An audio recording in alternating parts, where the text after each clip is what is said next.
Avant même que les prières se terminent, j'avais commencé à me réjouir. J'avais cette joie intérieure.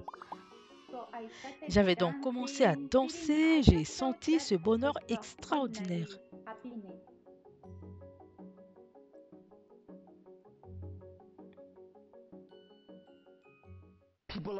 Peuple de Dieu, je sais que beaucoup d'entre nous connectés maintenant recherchent la face du Seigneur pour le fruit des entrailles.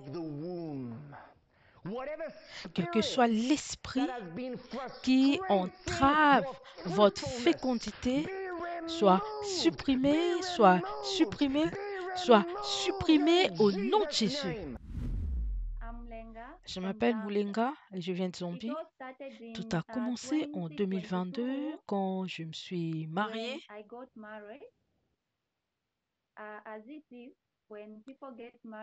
Quand les gens se marient, on attend et on prie pour le fruit des entrailles. Nous avons attendu patiemment le fruit des entrailles. Nous sommes restés pendant 6 mois, de août à février. En mars, Dieu nous a bénis et j'ai conçu.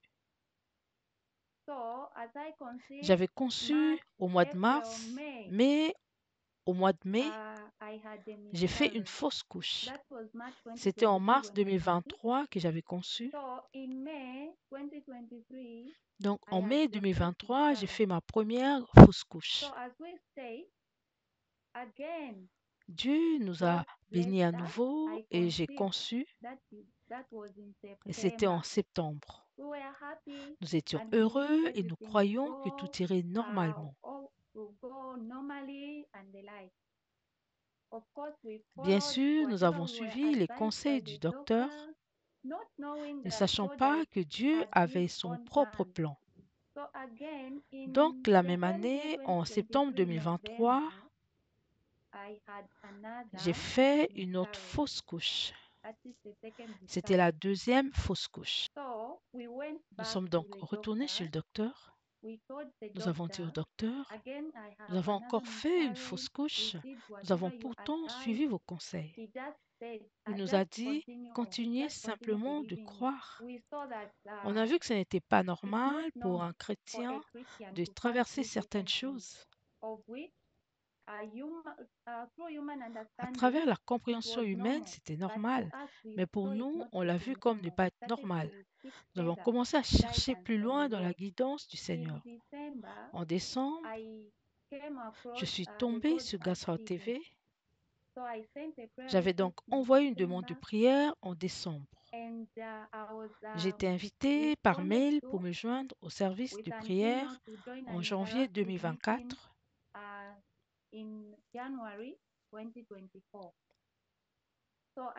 J'ai donc rejoint le service de prière interactif le 6 janvier 2024.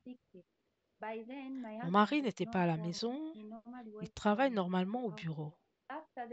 Après le message, Frère Christ est sorti et nous a conseillé de toucher la zone où nous voulions que Dieu intervienne. J'avais touché mon ventre. Puis j'ai commencé à prier fermement avec le Frère Christ. Tandis que nous prions, j'ai eu envie de vomir. En un rien de temps, j'ai commencé à vomir. Après, je me suis sentie légère et heureuse en même temps.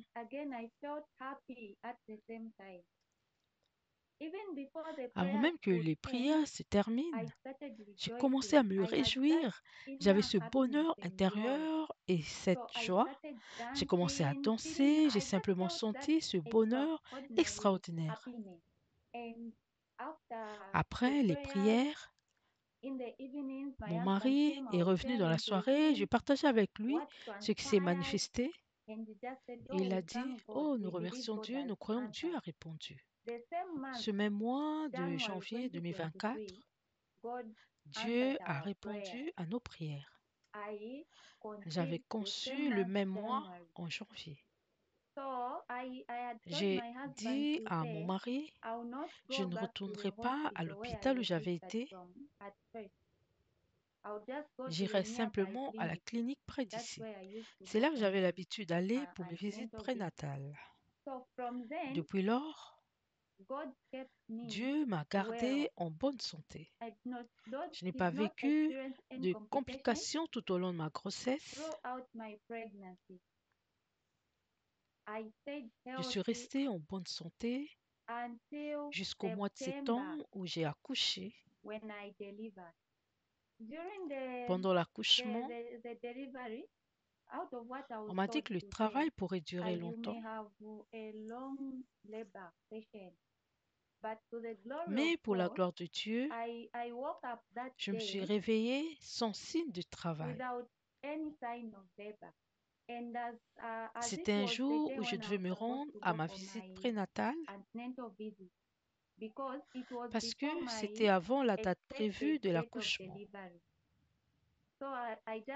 Donc, j'ai dit que j'irais simplement à la clinique pour un contrôle. Alors que je me préparais pour partir, j'ai remarqué que j'avais perdu les os, mais il n'y avait pas de douleur, rien d'autre.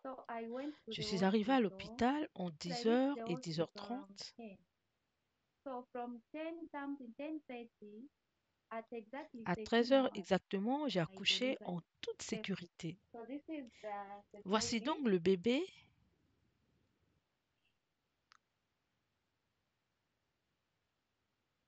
Elle s'appelle Joy. Mon conseil aux gens partout dans le monde serait, vous ne devriez jamais perdre la foi parce que, à l'heure prévue, Dieu rend toutes choses merveilleuses. Comme il l'a fait pour moi, il peut le faire aussi pour vous. Ce que vous devez comprendre est que vous devez maintenir votre croyance. Vous devez toujours rester concentré sur votre croyance. Le mot de passe de votre téléphone devrait être Jésus. Si Dieu ne peut pas le faire, alors cette chose ne peut jamais exister sur terre. Il ne peut donc s'agir que de Dieu, rester concentré, garder la foi, peu importe les circonstances.